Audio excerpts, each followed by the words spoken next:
સ્વાગત છે તમારું ઓલ ઇન વન ચેનલ. હું રોશી તોડકિયા. કેમ છો બધા? રાધે રાધે, જય શ્રી કૃષ્ણ. આજે આપણે બનાવી રહ્યા છીએ બટેટાનું ભરેલું શાક, જે ખૂબ જ ચટપટું અને તીખું બનાવવાના છીએ આપણે.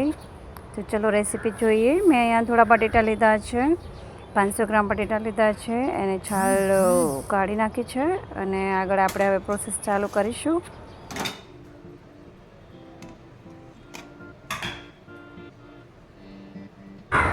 તો ભરેલું બટેટાનું શાક બનાવવાનું છે, એટલા માટે આપણે બટેટા નાના લેવાના છે. જો આ ટાઈપના નાના લઈને આપણે વચ્ચે કાપા કરી દેવાના છે ચપ્પુથી. બધા જ બટાટાને આ રીતે આપણે પ્રોસેસ કરી દઈશું, જેનાથી આપણે અંદર મસાલો ભરી શકીએ. ભરેલું શાક તો કોઈ પણ સારું લાગે છે, એમાંય આ તો બટેટા છે. બટેટા તો ઘણા બધાને ખૂબ જ પ્રિય અને વાલા હોય છે કે બટેટાનું શાક તો જોઈએ. અમારા ઘરમાં પણ એવું થોડું ઘણું છે જ તે. તો ચલો આપણે એનો મસાલો તૈયાર કરીએ. એમ તો જેટલા મસાલા છે ને એ બધા જનો ઉપયોગ કરીશું આપણે, ઠીક છે? તો ચલો મીઠું લઈ લઈએ આપણે. બધું માપ પ્રમાણે આપણે અંદાજે લીધેલું છે, તમે જોઈ શકો છો.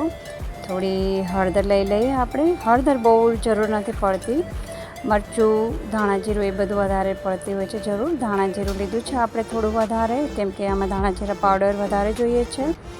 ગરમ મસાલો લીધો છે. લાલ કશ્મીર મરચું લીધું છે. માપ તો મેજરમેન્ટ તો તમે જોઈ શકો છો મેં કેટલું લીધું છે.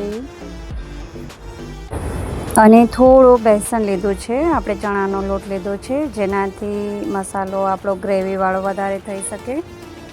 થોડી આપણે ખાંડ લીધી છે.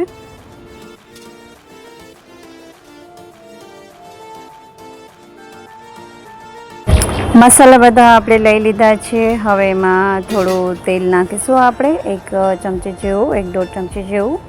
અને ધાણા ફ્રેશ આપણે કોથમીર લેવાની છે, જેને ધાણા ભાજી પણ કહીએ છીએ. એ થોડી ફ્રેશ કોથમીર લઈશું અને થોડું તેલ નાખ્યું છે આપણે. અને હવે એમાં એ બધું જ મિક્સ એક સરખું કરી દેવાનું છે આપણે, બિલકુલ લમ્સ ના રહે એવી રીતે બધા જ મસાલા તેલ નાખ્યા પછી મિક્સ કરી નાખવાના છે.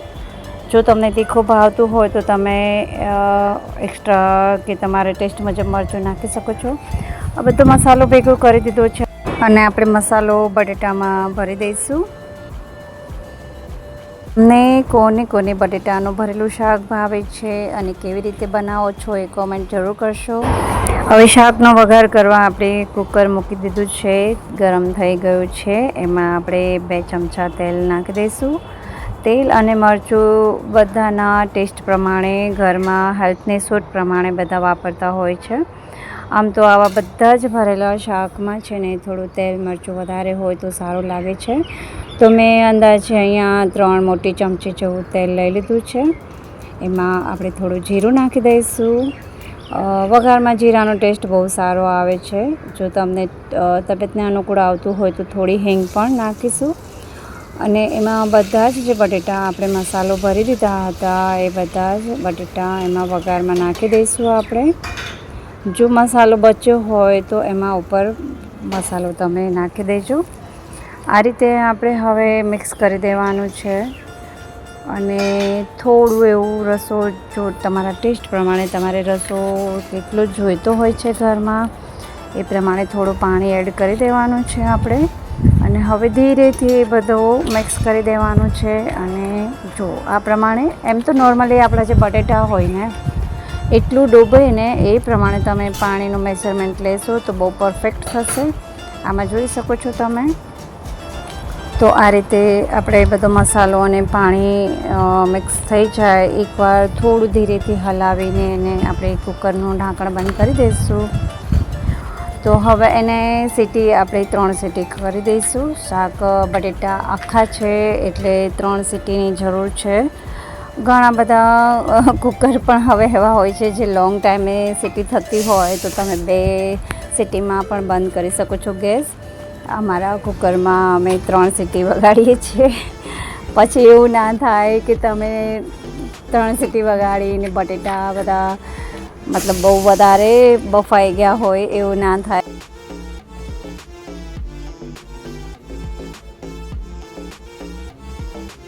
તો સીટી અહીંયા કુકરની 3 થઈ ગઈ છે અને હવે આપણે એને ચેક કરી લઈશું ખોલીને. કુકર ખોલો એ પહેલાં સીટી એકવાર જરૂર એની સ્ટીમ કાઢી લેવી, પછી ઓપન કરવું એનું લીડ કુકરનું. જો બહુ જ મસ્ત ટેસ્ટી યમ્મી ઓર ચટપટું આપણું ભરેલું બટેટાનું શાક તૈયાર છે, જોઈ શકો છો. તો હવે સબ્જી તૈયાર છે. આપણે તો રાહ જોઈએ જ ના શકાય. ચલો એને આપણે ડીશમાં સર્વ કરી દઈએ અને તમને બતાવવા માટે વિડીયો એક્સ્ટ્રા શૂટ કરી દઈએ. જો એકદમ મસ્ત અને ખરેખર ખૂબ જ ટેસ્ટી શાક લાગે છે આ બટેટાનું ભરેલું. તો તૈયાર છે બટેટાનું ભરેલું સબ્જી. તમને એ રેસીપી કેવી લાગી? અને આ રોટલી, પરાઠા, પૂરી સાથે બહુ જ સરસ લાગે છે. એકવાર ટ્રાય જરૂર કરશો અને વિડીયોને લાઇક, શેર ઓર કોમેન્ટ જરૂર કરી દેજો. Thank you.